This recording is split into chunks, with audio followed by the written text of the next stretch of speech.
Meus queridos, que a paz do nosso Senhor e Salvador Jesus Cristo, que excede todo entendimento, esteja com você. E graças a Deus por estarmos aqui mais uma vez para passarmos a nossa lição da Escola Bíblica Dominical, da nossa aula preliminar, lição de adolescentes. Queremos falar hoje a nossa lição de número 4 do dia 24 de julho de 2022, que tem como título A Primeira Viagem Missionária. De quem?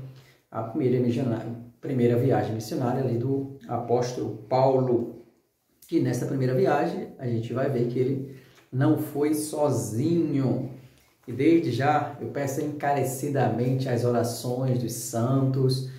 Nós acreditamos que a oração do justo pode muito em seus efeitos. Então ore por mim, ore por nós, minha família. E ore também por esse projeto para que possamos continuar, porque somos carentes das vossas orações. Não sei se você está assistindo esse vídeo hoje, não assistiu outros anteriores. Estou apresentando aqui este livro, Apocalipse, o Homem da Queda da Eternidade, uma obra que Deus nos permitiu produzir para a glória do nome dele, que é uma graça do Senhor que tem nos proporcionado. Esse livro, ele fala sobre a queda do homem, as consequências da queda, morte física, morte espiritual. Eu falo sobre corpo, sobre alma, sobre espírito, o amor de Deus para a comunidade, a vinda de Jesus nas suas duas fases, o arrebatamento da igreja, os mártires, os remanescentes, a besta que saiu da terra, a besta que saiu do mar, Nova Jerusalém, milênio, eternidade com Deus, eternidade sem Deus. R$30 para todo o Brasil. Se você puder adquirir, adquira. Tenho certeza que você vai ser mais abençoado. Se quiser doar também, dar de presente para alguém, eu também aconselho, para a glória do nome do Senhor. Vamos agora à nossa lição de número 4. Vou passar por aqui. Aquele giro. Ok. Nossa lição de número 4. A primeira viagem missionária. Importantíssima lição. Fazendo aquilo que Jesus mandou. E de pregar o evangelho a toda criatura. O primeiro tópico, eu vou puxar aqui esse ângulo para ficar melhor. O primeiro tópico da lição fala sobre o chamado missionário. O chamado missionário, que toda a igreja recebeu esse chamado. E aqui nós vamos ver nesta lição o chamado do apóstolo Paulo. Até porque o título da lição, o tema da nossa lição aqui é Apóstolo Paulo, o grande missionário. O apóstolo Paulo, como estudamos nas lições anteriores, a igreja de Jerusalém, ela se dispersou quando Estevão foi apedrejado. Isso é interessante. Você, adolescente, saber isso aqui, ó. O chamado missionário. O Senhor Jesus, antes de ser assunto aos céus, ou de estar sendo, está subindo aos céus, ele fala: ficar em Jerusalém até que do alto sejais revestido de poder e ser minhas testemunhas. Tanto em Jerusalém como toda a Judéia, Samaria e até os confins da terra. Então, o Senhor Jesus fala isso em Atos 1, versículo 8. O Senhor Jesus diz: olha, depois que vocês receberem poder, sejam agora minhas testemunhas, tanto em Jerusalém, onde vocês estão, como também na Judéia, em Samaria e nos confins da terra. Deus falou isso. Recebeu a promessa do Pai, o batismo com o Espírito Santo, revestimento de poder, pronto. Agora era para ser testemunho do Senhor Jesus nos quatro cantos da terra. Mas eles não foram. Eles receberam o poder e permaneceram em Jerusalém. O Senhor Jesus disse que não era para permanecer até receber. Depois que recebesse, ia ser agora testemunho.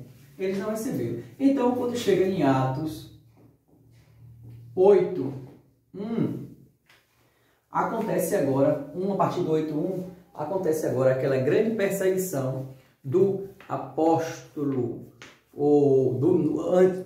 apóstolo Paulo não, Saulo, que persegue ali os cristãos, que Estevão morre, e surge aquela grande perseguição para os cristãos, e eles então se dispersam. Então, a gente vê que foi preciso uma grande perseguição para se cumprir o que o Senhor Jesus tinha falado lá no início, para eles ser as testemunhas do Senhor. E a partir dali que eles foram dispersos, e por onde passavam, eles anunciavam o Evangelho do Senhor Jesus. Ele falava sobre o Senhor Jesus. Vimos também que Paulo e Barnabé ensinavam na igreja de Antioquia da Síria. Então, agora vamos lá. A igreja de Antioquia da Síria era uma igreja bem generosa. Por que generosa? Ela sabia que lá em Jerusalém os irmãos estavam passando dificuldades pela grande fome aí na região da Judéia. Então, ela como era uma igreja generosa, ela envia dinheiro através de Paulo e Barnabé para ajudar os irmãos ali. Certo dia, enquanto os profetas e mestres oravam, aonde? Lá juntos, reunidos, ali na igreja de Antioquia da Síria, o Espírito Santo então fala: separai Paulo e Barnabé para uma obra que eu tenho chamado. Você vai ver isso em Atos capítulo de número 13, a partir ali do versículo de número 1. Então, Paulo partiu e Barnabé e João Marcos. Partiu Paulo, da Antioquia partiu Paulo, Barnabé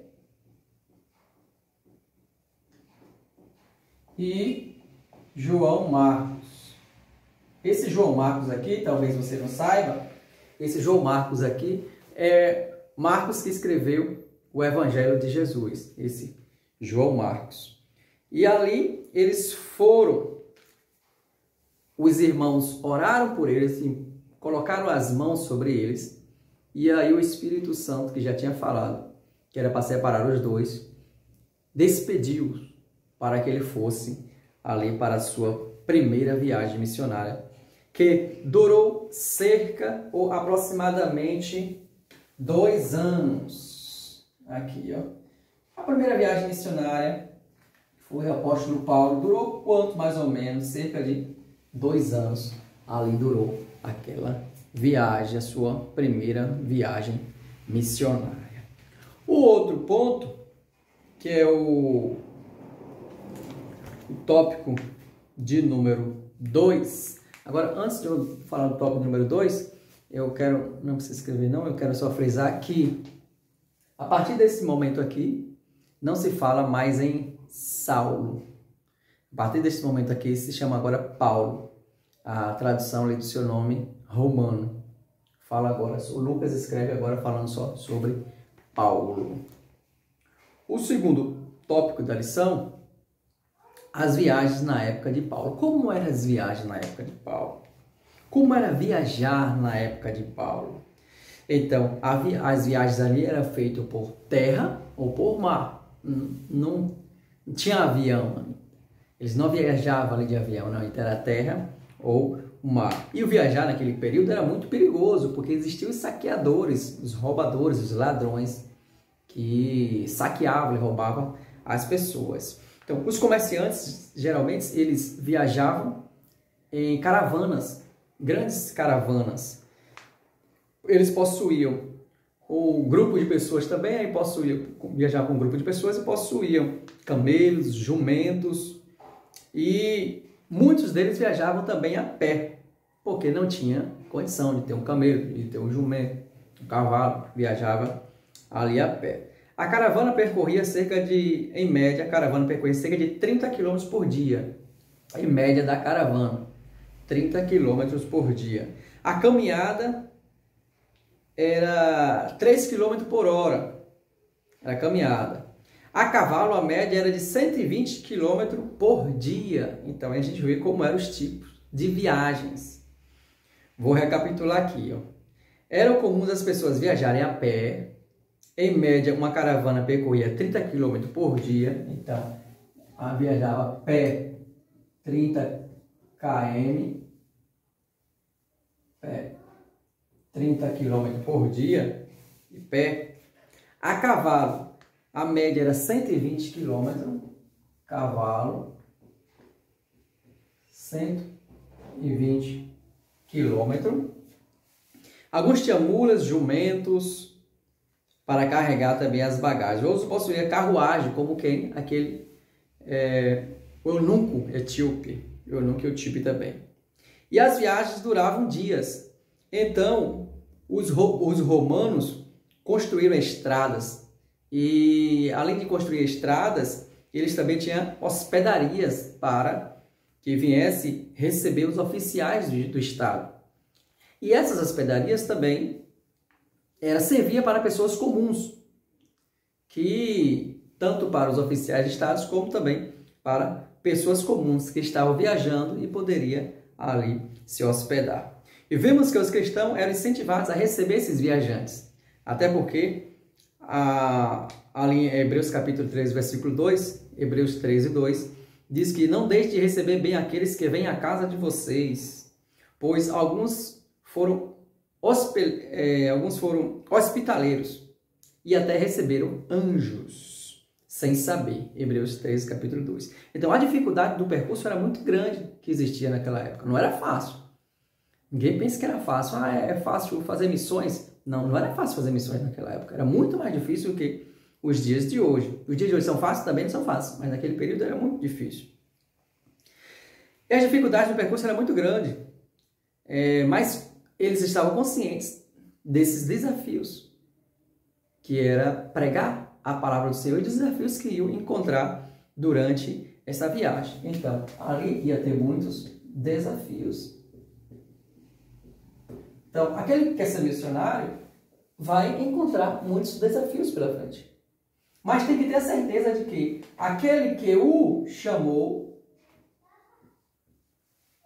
é forte o suficiente para suprir todas as necessidades. Então, tanto pregar o evangelho, fazer missões, vai encontrar muitos desafios. Mas quem chamou é forte o suficiente para suprir todas as necessidades. E Deus estava sempre guardando ali no caminho para que a palavra do Senhor fosse propagada.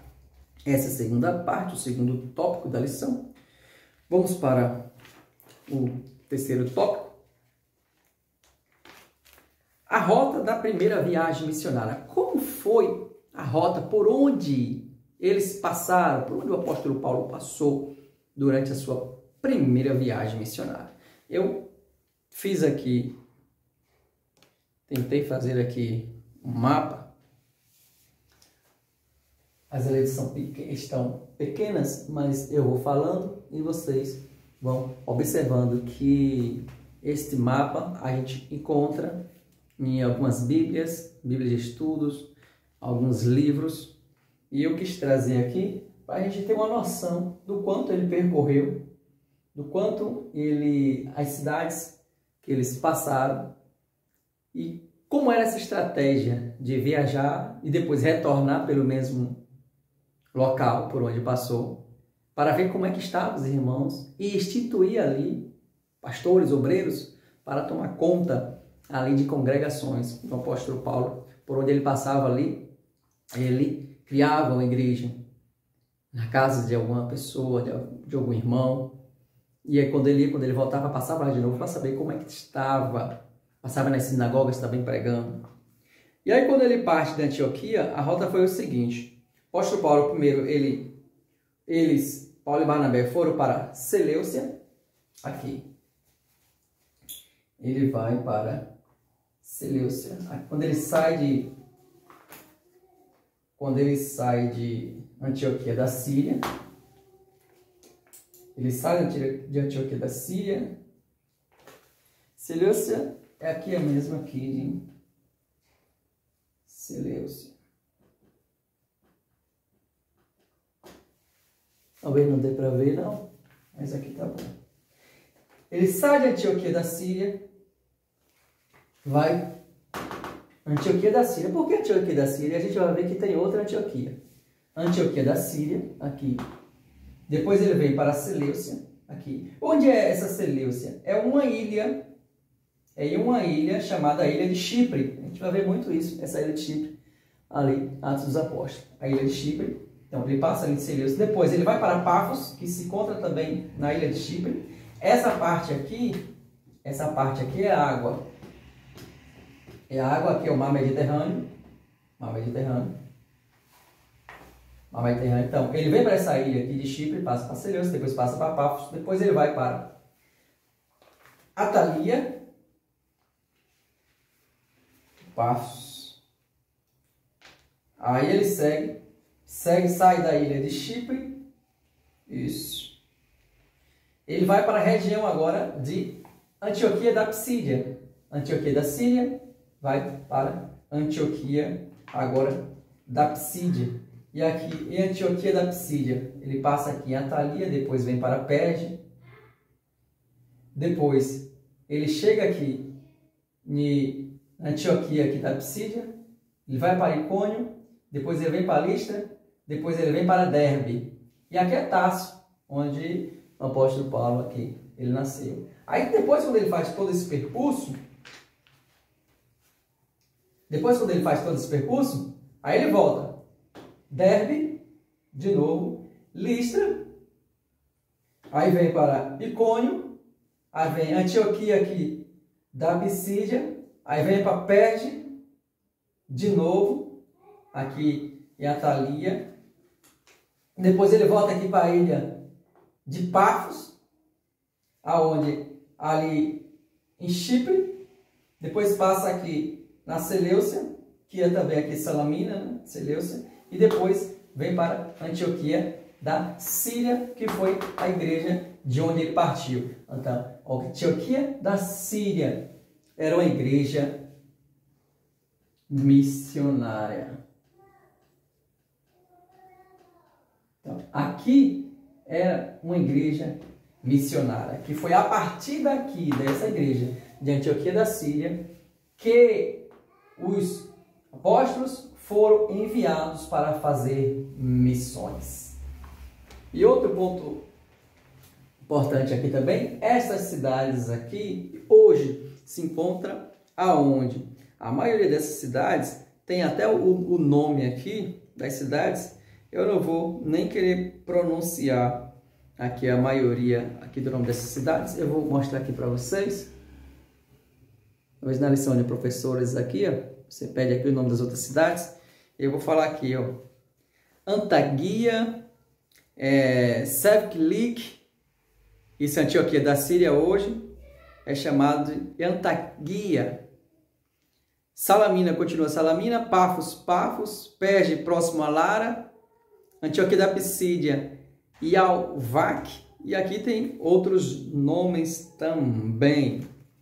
Então, os ensinos de Paulo tiveram grande impacto para além do território da sinagoga, que eles pregavam, tanto nas sinagogas como eles faziam ali, faziam igrejas ou as casas dos irmãos.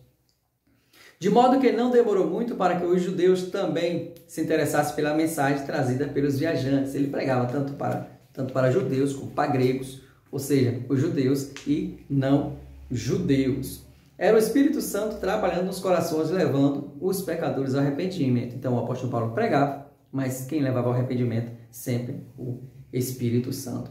Assim aumentava o número de cristãos e novas igrejas foram surgindo. Como já disse, novas igrejas iam surgindo, porque as pessoas se convertiam, faziam assim aquele culto ali na casa, no ponto de pregação, daqui a pouco virava ali uma igreja. Eles escolheram a liderança local, oraram e jejuaram com esses líderes para que o Senhor protegesse eles e cuidasse. Isso é onde? Na igreja de Antioquia da Síria. A igreja missionária, que orava pelos irmãos, jejuava, se consagrava, e o Espírito Santo falava, Deus falava através do Espírito Santo, e aqueles apóstolos obedientes seguiam ou faziam o que o Senhor estava mandando. Esse vínculo do apóstolo com a igreja que o enviou revela a obediência e o compromisso com a igreja e com Deus. Então, o apóstolo Paulo tinha esse vínculo com essa igreja de Antioquia da Síria, que foi a igreja que lhe enviou, e a igreja que estava em constante oração. Então, aprendemos que devemos fazer missões, aprendemos que devemos Depois, aqui, que o Senhor Jesus falou, olha, recebereis poder e sereis testemunho. Não foram perseguidos. Só assim eles foram fazer missões. Igreja missionária, Antioquia da Síria, além de ser missionária, muito generosa, envia os irmãos. E quando ela envia os irmãos, eles vão porque tem a sensibilidade de Deus. Ouve também Deus falar com eles. Deus confirma que eles estão enviados. Sabe que esta viagem de missões não é uma viagem a turismo. É uma viagem que vai encontrar muitos desafios. Mas diante desses desafios, aquele que o chamou é forte, capaz o suficiente para suprir as necessidades. E todas as cidades que ele passou, deixou lá o registro do nome do Senhor Jesus. Assim, o Evangelho foi pregado como o Senhor ordenou. Ide por todo mundo. Aqui, ó, ide por todo mundo. Pregai o Evangelho a toda criatura. Igreja missionária, igreja que ora, igreja que jejuma. Apóstolos, servos que ouvem o mandato do Senhor e entende e cumpre a vontade do Pai, levando a mensagem. Que você possa também pregar a palavra de Cristo e você possa, onde você estiver, demonstrar que você é evangélico, que você é servo do Senhor, que você serve a Deus, que você é um cristão, que você é o corpo de Cristo. Pregue com palavras, pregue também com exemplo, pregue com a sua vida, a fim de que o nome de Cristo seja exaltado e glorificado. Que Deus abençoe a todos, em nome de Jesus, e até a próxima, se Deus permitir.